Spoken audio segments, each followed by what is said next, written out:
La Porta de la Mar es un arco del triunfo que se encuentra en la ciudad de Valencia. Esta estructura no es una reliquia de tiempos antiguos.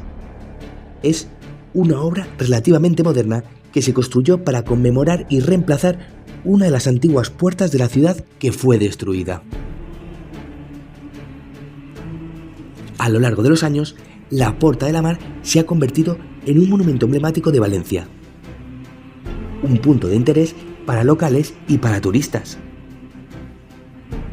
Es importante saber que su valor estético y simbólico sirve como recordatorio del pasado histórico de la ciudad.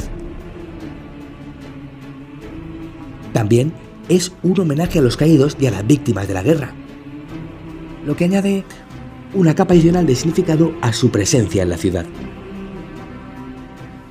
Historias que jamás te habían contado.